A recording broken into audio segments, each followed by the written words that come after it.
for being here today and for having the courage to share your story. So let's start at the beginning, Josh. Yeah. Tell me about Josh. So Josh was a very curious child, I would say. He had a lot of friends and just really smart, got good grades in school, never the best grades in school, but always pretty decent grades. I was just a very happy kid. When did you start to notice that things were changing for you? A lot of my friendships were starting to fall by the wayside because of my lifestyle choices. I think that was probably the biggest warning sign in that something was wrong. I was trying to figure out who I was as a person, and I didn't have a good grasp on it. I would consume cannabis a little bit and hear voices in my head of people jabbering and talking and sharing their opinions on me and overblowing how good things were about what I've done or how bad that they were. Just so many times where I was getting these missions from the outside world in my own brain, making up these objectives and things to do. I would go on these long trips where I would just kind of observe the world, but then also have my own part in it somehow too. Yeah. So how old were you when you knew or felt as though things were shifting for you? It was more like depression and anxiety at the early stage. Just sort of I didn't want to get out of bed, and if I did get out of bed, I would just go to my shower, and because that was a safe space, and then spend hours in there, and then not go to class and that kind of stuff. And that was really what was detrimental to my, I'm still recovering. I've not got my GED yet, but I'm still working on that. When the psychosis hit, I thought my parents were trying to kill me, which was super untrue, because you could never have more loving parents than the parents that I have. I thought they were trying to assassinate me to make their lives easier because my Twitter account was blowing up too much. Which is good. Yeah. You can laugh about that now and see the humor in that. Yeah. But you just sent goosebumps up my spine when you talked about, your parents. That must have been so hard for you. Yeah. So let's talk about the support system around you. It's easy to be jaded and be like, oh, well, they didn't help at all. But there was actually a ton of support help coming from them. A lot of it was on myself. I did a lot of my own work because they're not, when you're in the hospital for 6 months at a time, they do come and visit occasionally, but it's not like you're there. It would be extremely hard to be as stable as I am now without their support. When you heard the diagnoses that you did have a mental illness and it was schizophrenia, what did that mean to you? Well, at first it was oh, well, great, finally, because it meant that there was a clinical term for what I was experiencing, and so identifying as someone with schizophrenia is very, very difficult because people realize that suddenly you're someone that has an experience that they cannot replicate or be a part of.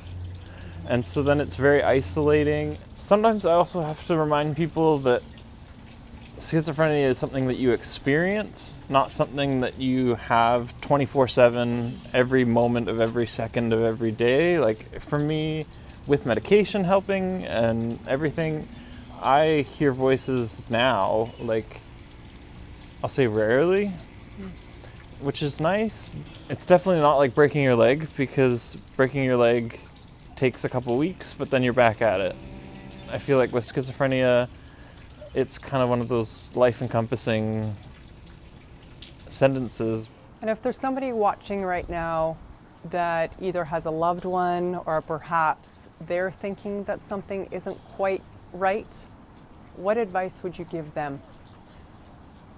Intervention's usually the fastest way to deal with those sorts of problems.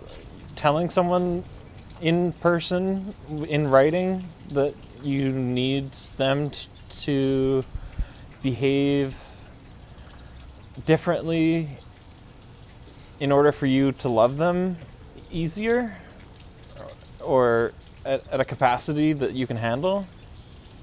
And then dealing with psychologists and psychiatrists that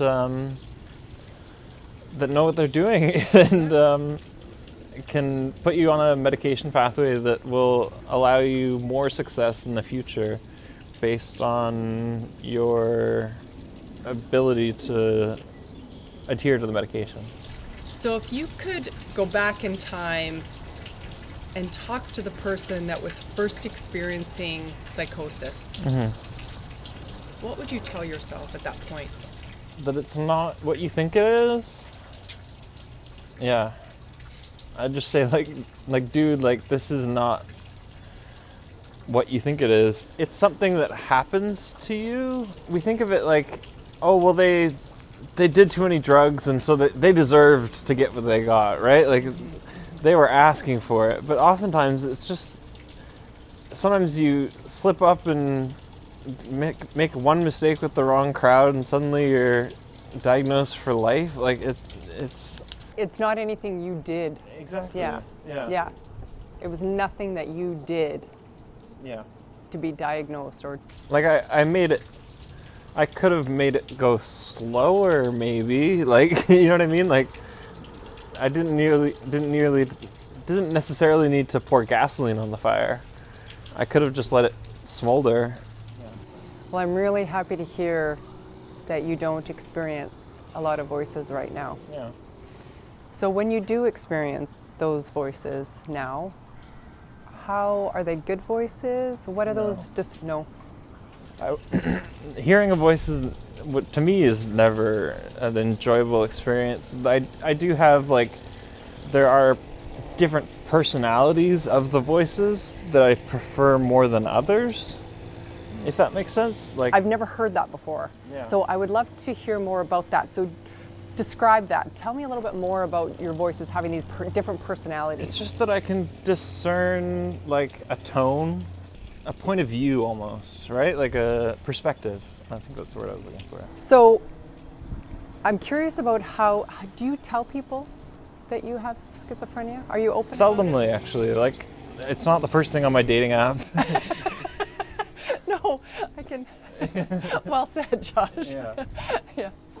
And how many of these voices do you hear at a time? Is it one voice coming at you with the different personalities, or is it multiple voices at the same time? Multiple at the same time is often the case, especially at my worst.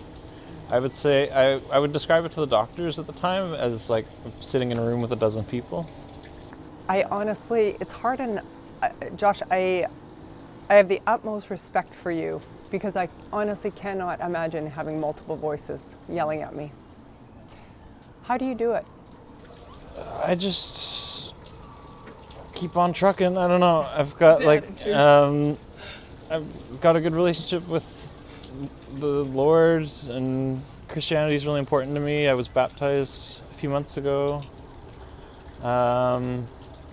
And I'm still really artistic. I was streaming on Twitch last night and just playing video games and stuff. Yeah. Good for you.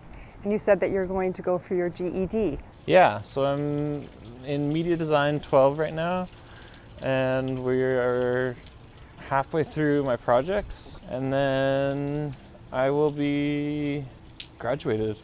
Congratulations. Because it's my last course. So. Congratulations. Wonderful. That will be a fantastic feeling. Yeah.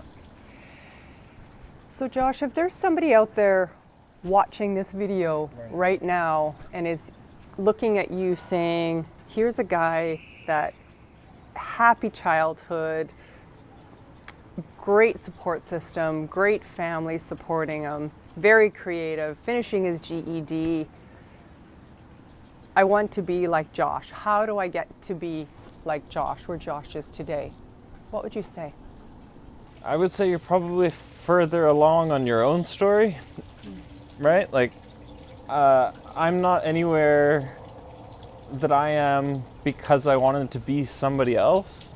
I'm only here because I wanted to see how far Josh could get in this life and see what this story was like. I think it's important to have drive and passion for your own story and your own life, and be interested and curious about your own story. And if mental illness is part of your story, take that with pride and be like, yeah, we've overcome a lot and this is what we have to deal with now. Whether or not we want to wave a flag and say, hey, this is what I've got, I think that's something else, but yeah, I don't know. Now let's talk about you in the future. What do you hope for you and your life looking ahead? I'm at a crossroads right now where like I could go a lot of different ways, and I'm just still trying to figure out what is most important to me. Doing a Toastmasters type event type thing to get my public speaking up a little bit, just so that I can be a better advocate for mental health and that kind of stuff. I'd also like to work on my YouTube channel a little bit more, and like other things like that, where it's just like more creative endeavors. Because I really want to get my own podcast started, but it's just taking longer than I thought it would. Would you have any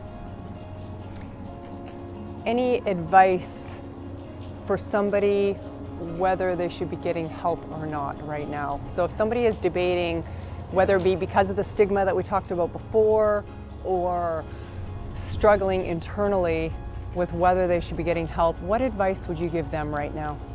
I'd say the sooner the better, because it's a long journey to get from being unwell to being stable again. I'd say the sooner you can get to getting help is the best way to do it, yeah. Yeah, well said, which is why you're part of the early psychosis program as well. Yeah. If you could go back in time, what would you do differently? I would have called my shrink instead of calling the police, right? There's very little that the police can do other than like certifying you or putting you under the Mental Health Act and that kind of stuff. When a police officer does show up at your house, it doesn't mean that like it's the end for you. It's just things have escalated to a point where, yeah. Obviously, there is a need for that role and to have that extra support when we need them. Nobody ever wants to be taken in a hospital. Did you ever have to be taken in involuntarily? I went in and then I gave up and I was put on the Mental Health Act for 6 months. And what was that like for you?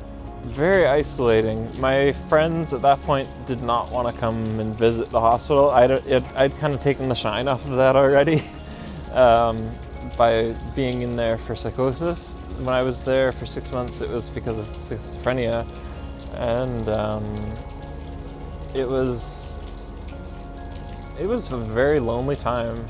I remember we were trying all these different medications and nothing was working, and it was just, yeah, it was really sad. 6 months is a long time. Yeah. But looking back, would you have changed those 6 months? Not really, no.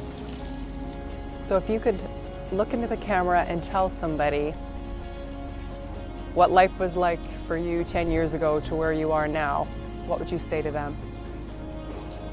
Hold strong, don't mess up. But if you do, be gentle on yourself, because you're the only person you've got. So it's good advice for anybody. yeah. Yeah. Thanks, Josh. Josh, I just so appreciate the fact that you spoke to me today and you have the courage to speak out, because you and I both know that schizophrenia is not rare. No. You know, 1 out of 100 people, it's not some illness that affects people out there. So I think the more that we can do our part to talk about it and to hear from amazing people like you who have ambition and drive, the better off we'll all be. So thank you for meeting with me today.